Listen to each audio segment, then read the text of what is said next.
Hello friend, good morning, welcome back to our new blog. আশা করি তোমরা সবাই খুব ভালো আছো, আমিও ভীষণ ভালো আছি। এই দেখো, আজকে তো মঙ্গলবার, আমাদের তো সব নিরামিষ। আমি সকাল সকাল তাড়াতাড়ি করে ভাত বসিয়ে দিয়েছি। এখানে কপি সেদ্ধ বসিয়ে দিয়েছি, বাঁধাকপি। আর এখানে কুমড়ো ভাজা হচ্ছে। এই দেখো, এই যে কুমড়ো ভাজা হচ্ছে। কুমড়ো ভাজাটা হয়ে গেলে ডাল করে নিয়েছি। এই দেখো, মুগ ডাল করে নিয়েছি।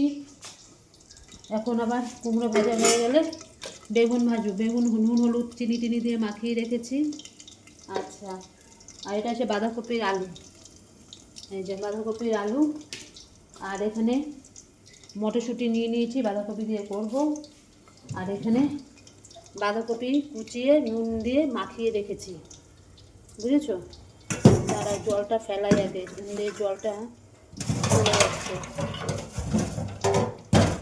এই যে বাঁধাকপি কুচিয়ে রেখেছি, এর মধ্যে ধনে পাতাও দেবো, দিয়ে বাঁধাকপি ধনে পাতা কাঁচা লঙ্কা টঙ্কা দিয়ে একেবারে বড়া করব, ঠিক আছে? আজকে এই রান্না বর তো খেয়ে গেছে, পরোটা করে দিয়েছি দুধ দিয়ে। আমার বরের আর কিছু লাগবে না, প্রাণ আমার খেজুরি গুড় পাটালি গুড় আমার বরের, ঠিক আছে? এরকম কুমড়ো ভাজা হয়ে গেছে আমার, এখন নামাবো, বুঝলে? একদিকে ভাত বসিয়ে দিয়েছি।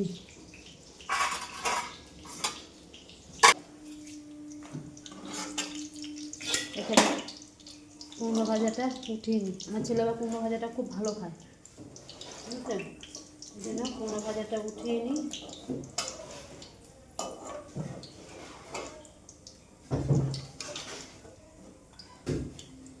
হ্যাঁ,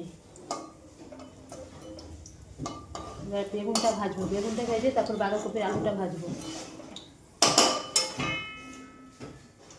এখন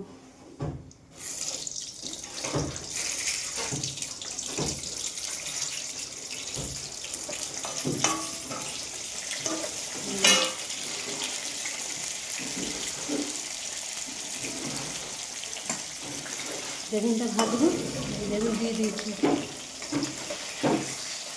বেগুনটা ভেজে তারপরে বাঁধাকপি আলুটা ভেজে বাঁধাকপিটা করে নেবো। বাঁধাকপি করতে তো বেশিক্ষণ লাগবে না, কারণ কপি সেদ্ধ বসিয়ে দিয়েছি।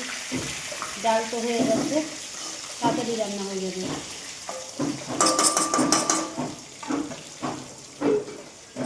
আমার দিদির মেয়ে আর শোনা, মানে দিদির মেয়ে আর দিদি ইয়েতে গেছে, দক্ষিণেশ্বর গেছে। কতবার আমাকে বলেছিল, মাসি ভাইকে নিয়ে চল।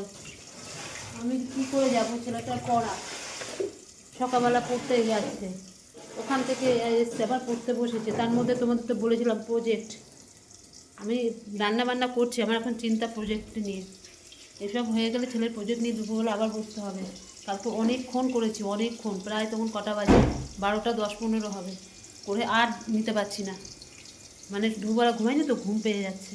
যাই হোক, অত অব্দি করেছি, তার মধ্যে ঘাড়ের যন্ত্রণা হয়ে গেছে, বেশিক্ষণ নিচু হয়ে থাকতে পারি না তো।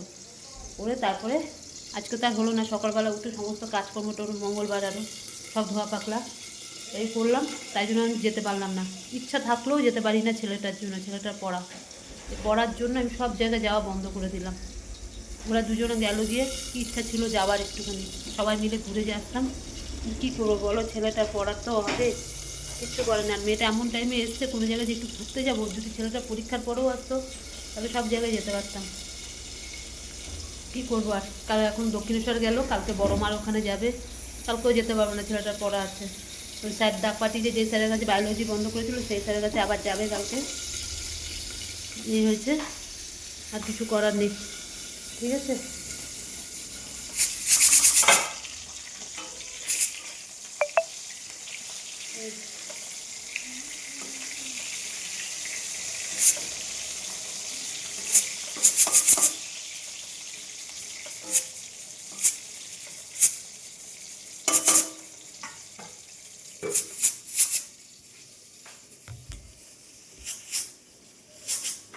কপি সেদ্ধ হয়ে গেছে, সিটি মারছে। কুমড়ো বেগুনটা ভাজা হলে এবার আলুটা ভাজবো। কপি সেদ্ধ হয়ে গেছে, এখন বেশিক্ষণ লাগবেও না, আমার রান্না হয়ে গেছে। ভাত তো বসিয়ে দিয়েছি কাছে। ধনে পাতাটা কিছুটা নেবো, এত ধনে পাতা কালকে আনবো, আবার নিয়ে এসছে। ধনে পাতা ধুয়ে বাঁধাকপির মধ্যে দিয়ে দেবো। ঠিক আছে।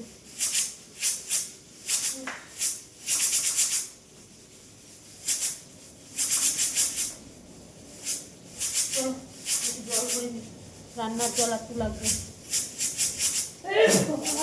বন্ধুরা দেখো কিশোর শীত পড়ছে গো। উফ বাবা, আজ একটু ভালো রোদ দিয়েছে, আমার জামা কাপড় সব শুকিয়ে গেছে অর্ধেক। এই স্নান টান করে আসলাম, রান্নাবাড়ি তো সব হয়ে গেছে, তোমাদেরকে তো বললাম কী কী রান্না করব। রান্না টান্না করে একেবারে ঠাকুরকে পুজো দিয়ে ছেলেকে গরম গরম বড়া করে দিলাম। এই বড়া ধনে পাতা আর বাঁধাকপি কুচিয়ে একেবারে কাঁচা লঙ্কা দিয়ে খুব সুন্দর করে, এই যে বুঝতে পারছো, বড়া বড়া করে দিলাম। কুমড়ো ভাজলাম, পাঁপড় ভেজে দিলাম, বাঁধাকপির তরকারি, মুগের ডাল সব করেছি। ও তো খাবে না মুগের ডাল টাল, বাঁধাকপিও খাবে না, কি বলবো বলো। ও বলছে মা আমার এই দিয়ে খাওয়া হয়ে যাবে, এই দিলাম। ও খেতে বসে গেছে, ও খেয়ে নিলে আমরাও খাবো। আমি আর পাচ্ছি না গো, একদম খুব ঠান্ডা লাগছে, খুব ঠান্ডা মানে খুব ঠান্ডা। একটু রোদে গিয়ে দাঁড়াই না, ছাদে গিয়ে দাঁড়াই, ছাদে অনেক রোদ আছে। ও ততক্ষণে খেয়ে নিক, ঠিক আছে। আর মোটামুটি এখনও কাজ একটু তাড়াতাড়ি হয়েছে।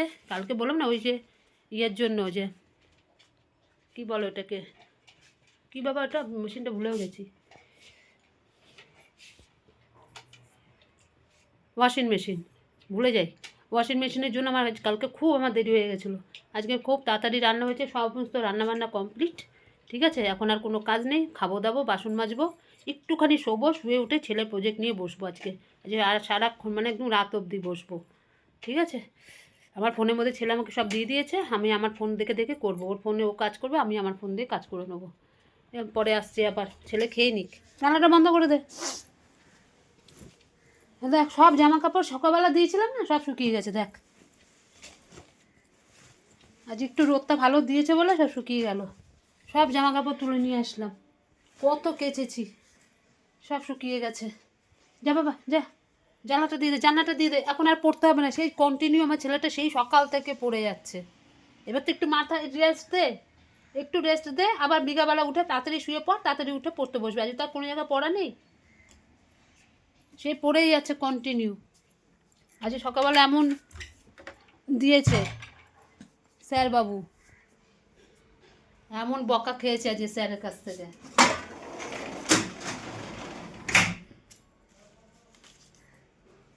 বুঝলে এই অবস্থা। আমার গাছের পাতাগুলো একটা দুটো করে হলুদ হচ্ছে, কেন কে জানি, দেখতে হবে। লাঠিটা ভেঙে যাচ্ছে, এই যে, ঠিক আছে। কত সুন্দর গাছ, একটা পাতা হলুদ হয়ে গেছে, তাই খুলে নিলাম।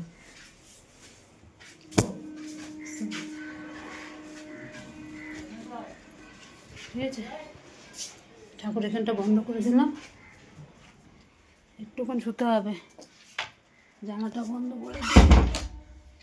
এই খাওয়া দাওয়া কমপ্লিট হলো, বাসন টাসন ধুয়ে এবার একটুখানি শুতেই হবে। অনেক সকালবেলা উঠেছি।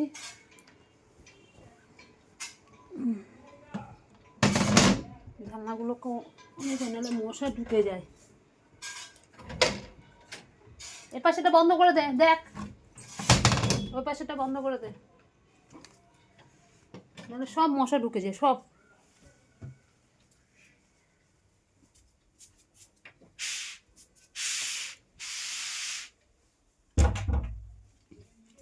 হয়ে গেছে আজকে তাড়াতাড়ি, জামা কাপড় এখন থাক, সন্ধ্যাবেলা গুছাবো ঘুম থেকে উঠে। আর ভালো লাগছে না বাবা, আমাকে দিতে একটা ভালিস, ছেলের আমি একটু লেপে তলা শুয়ে পড়ি, আর পাচ্ছি না, ঠিক আছে। রাখছি, আবার সন্ধ্যার সময় কথা হবে, একটু শুতেই হবে। আগেরটা ছিল আর্সেনিক বা ফসফরাস, এটা হচ্ছে বোরন বা অ্যালুমিনিয়াম মৌলকে সুনিয়ন্ত্রিতভাবে ডোপিং করা হয়, ঠিক আছে। এরা উভয় ত্রিযোজী এবং পর্যায় সারণীর তৃতীয় শ্রেণীভুক্ত মৌল।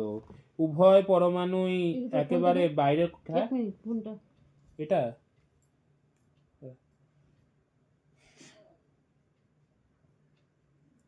পরমাণুই একেবারে বাইরের কক্ষে 3টি করে ইলেকট্রন আছে, ঠিক আছে। কার জন্য বুঝে গেছি কি হচ্ছে।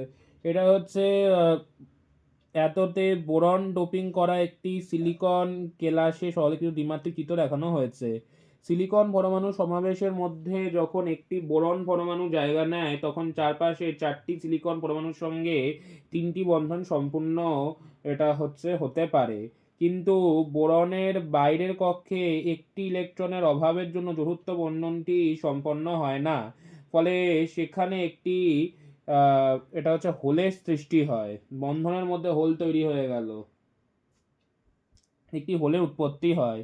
উপযুক্ত তড়িৎ বিভব প্রয়োগ করলে কার্যকর ধনাত্মক আধানযুক্ত হোলগুলি কেলাসের মধ্যে দিয়ে স্থানান্তরিত হতে পারে।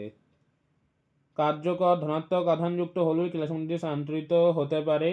এরাই আধান বাহকের কাজ করে এবং বিশুদ্ধ অর্ধপরিবাহীর তুলনায় তড়িৎ পরিবাহিতা বহুগুণ বৃদ্ধি পায়। তাহলে পি টাইপ অর্ধপরিবাহী শক্তি পটি দেখানো হলো। চিত্রে দেখানো ডটেড ডটেড রেখাটি দ্বারা ডোপিং এর ফলে ত্রিযোজি মূল থেকে পাওয়া হোলের শক্তি স্তর নির্দেশিত হয়। এটি হলো পি টাইপ অর্ধপরিবাহীর ফার্মি স্তর।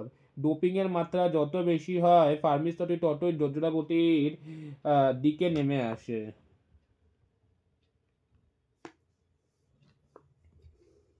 এই যে পড়তে বসে গেলাম, এখন ছেলে পাশে পড়ছে, এই দেখো, এই যে ছেলের পাশে পড়ছে, আমার ছেলের পাশে আমিও পড়তে বসে গেলাম। দেখো, কারণ ওর কালকে প্রজেক্ট জমা দিতে হবে, ম্যাথ প্রজেক্ট। এবার কিছুর তো লেখা বাকি আছে, এবার আমাকে বললো মা করে দাও, সবই তো আমি প্রজেক্ট করে দিচ্ছি, তাহলে এটা আর বাকি রাখবো কি, এটাও করে দিচ্ছি। ছেলে একদিকে পড়ছে, আমি একদিকে প্রজেক্ট করে নিচ্ছি। ওর প্রজেক্ট অনেকটা এখনো লেখা বাকি আছে, এগুলো লিখবো, তারপরে ও কালকে জমা দেবে।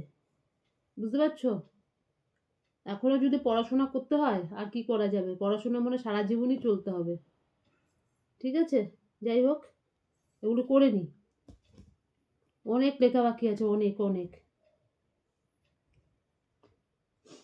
এই কত রাত অবধি যে লিখবো তার নেই ঠিক, মানে আজকে মনে হয় শেষ হবে না, আজকে রাতে অবধি লিখলেও মনে হয় শেষ হবে না, কালকেও মনে হয় লিখতে হবে। প্রচুর দিয়েছে, প্রচুর, অনেক পিডিএফ, 9টা পিডিএফ বাবা, 9টা বাকি আছে। 9টা? এটা নিয়ে 10টা যেটা লিখছো, এটা নিয়ে মানে 10খানা পিডিএফ দিয়েছে। কি আগেরটা হয়ে গেছে? এটা হ্যাঁ, প্রথম দিন হ্যাঁ, যেটা করেছিল। হ্যাঁ, ওটা হয়ে গিয়ে এখন এটা ধরেছি আবার। ও তাহলে এটা নিয়ে 9টা। 9টা, বুঝতে পেরেছো? এতগুলো পিডিএফ এখনো বাকি রয়েছে, এক একটা পিডিএফে 5টা করে, 3টে করে, 6টা করে, 7টা করে সব লেখা আছে। কি করা যাবে, পরীক্ষার সামনে এগিয়ে আসছে, এগুলো তো জমা দিতেই হবে প্রজেক্টে, নাহলে তো হবে না।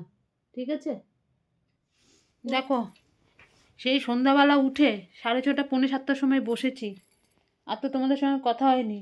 এখন কটা বাজে জানো? 9:15 বাজে। এখনো পর্যন্ত আমি লিখে যাচ্ছি, দেখো, এখনো পর্যন্ত আমি লিখে যাচ্ছি ছেলের। এই এখন যাব, গিয়ে ভাত গরম করব, ডাল গরম করব, একটু কিছু ভাজবো, ছেলে বলছে মা ভাত খাবো, ওই জন্য আবার করতে হবে। এই এতক্ষণ ধরে লিখেই গেছি কন্টিনিউ। তার মধ্যে এখন কত কিছু প্রিপারেশন, ওই দিদি আছে, ওই কেক হবে, কেকের সমস্ত কিছু কি কি সব লাগবে সেই সব আনতে গেছে। তারপর আর কি বাবা, পিৎজার সমস্ত প্রিপারেশন, আর একটা তন্দুরি সমস্ত কিছু লিস্ট করা হলো। মাঝখান থেকে ছেলের আমার অতটা পড়াও হলো না, ওই সব লিস্ট করতে করতেই সময় চলে গেল। ওর বাবাকে দিয়ে দিল, ওর বাবা এখন গেছে কিছু কিছু জিনিসপত্র নিয়ে আসতে। সব খাওয়া দাওয়া হবে, তন্দুরি, পিৎজা, তারপরে কেক, মাইক্রো ওভেন আনা হয়েছে, এখন খাওয়া দাওয়া হবে। বুঝলে, এই হয়েছে ব্যাপার। বাবা গায়ের মধ্যে একটা কিছু দে, ওরকম করে ঠান্ডার মধ্যে থাকিস না। এখন যাব একটু পরে, গিয়ে ওগুলো সব গরম টরম করবো, করে খেয়ে দিয়ে আবার বসবো। মনে হচ্ছে না কালকেও প্রজেক্ট জমা দিতে পারবি না বাবা, মনে হচ্ছে না ভাবে, আর সবাই দিতেও পারবে না কালকে, সম্ভবই না এত লেখা। যদি ঘুরতে যায় সপ্তাহে সে কি করবে? তাহলে আমি করে যাচ্ছি, আমি যতটা পাচ্ছি করেই যাচ্ছি। ঠিক আছে, হাত আমার ঘেঁটি ব্যথা হয়ে যাচ্ছে করতে করতে, এখনও অনেক বাকি আছে, অনেক বাকি।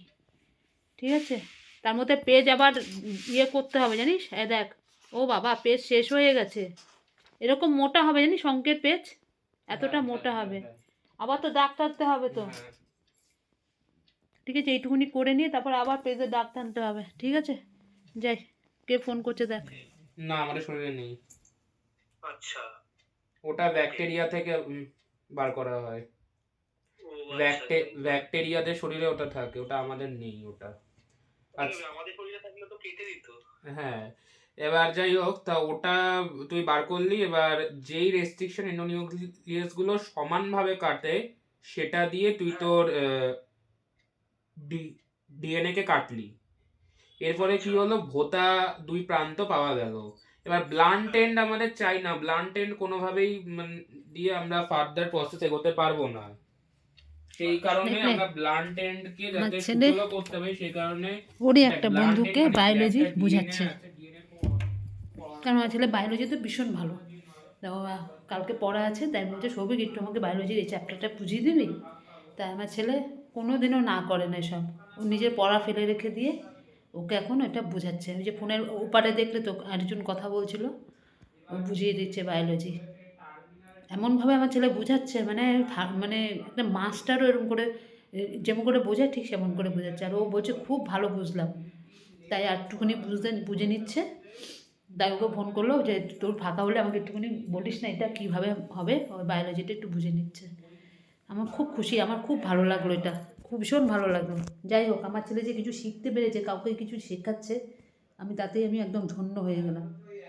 ঠিক আছে, ভালো জিনিস না বুঝিয়ে দে, বুঝতে পারছে না যখন বুঝিয়ে দে। ঠিক আছে, আমাদের খাওয়া দাওয়া কমপ্লিট হয়েছে, বাসন টাসন ধুলাম, সমস্ত কিছু কমপ্লিট। এখন যাব, আমার বর তো শুয়ে পড়েছে, ছেলে একটুখানি বোঝাচ্ছে, ছেলের পাশে গিয়ে বসে আবার প্রজেক্ট শুরু করে দিই। বুঝতে পারছো, কটা অবধি করবো জানি না, প্রচণ্ড আমার শরীরে প্রেশার পড়ছে, কিন্তু আমি ছেলেকে বুঝতে দিই না। এখন যদি বলি না, এখন বলো কি মা তোমাকে করতে হবে না, থাক। এই জন্য আমি ওকে কিছু বুঝতে দিচ্ছি না, এখন গিয়ে আবার করবো ওগুলো। ঘরের সমস্ত সংসারের কাজকর্ম করে টোরে আবার ওগুলো নিয়ে করছি। কী করবো বলো, করতে তো হবে, নাহলে আমার ছেলেটা নাম্বার কম পেয়ে গেলে আমার ভালো লাগবে? কখনোই না। আগে আমার কষ্ট হচ্ছে হোক, আমি করে দিই। এখন যাব, গিয়ে আবার বসবো। কালকে তো প্রায় বললাম না 12টা 10-15 মতন করেছি, মানে ওটা মানে ওই টাইমে আর পাচ্ছি না, যখন ঘেঁটি যন্ত্রণা করছি এখানটা দিয়ে। তারপর আমি বাবা একটু রাখি, আবার কালকে করে দেবো, বলে ঠিক আছে। এই হয়েছে, ঠিক আছে, আমার বর শুয়ে পড়েছে, এখন যাবো কী করি। তাহলে আজকে জানি না আমার ভিডিও তোমাদের কীরকম লাগে, তবুও শেয়ার করছি। আজকের মতন রাখলাম, কালকে আবার আসবো নতুন একটা ভিডিওর সাথে। আর আমার ভিডিও যদি তোমাদের ভালো লাগে, লাইক করো, শেয়ার করো, কমেন্ট করো, আর আমার চ্যানেলটিকে সাবস্ক্রাইব করে দিও। আর যারা আমার নতুন বন্ধু আমার ভিডিও দেখছো, তাদের কাছে মানে তাদেরকে বলছি, পারলে আমার চ্যানেলটাকে তোমরা সাবস্ক্রাইব করে দিও আর আমার পাশে থেকো। ঠিক আছে, তাহলে আজকের মতন রাখছি, কালকে আবার আসবো। ততক্ষণে তোমরা সবাই খুব ভালো থেকো, সুস্থ থেকো। Tata, good night.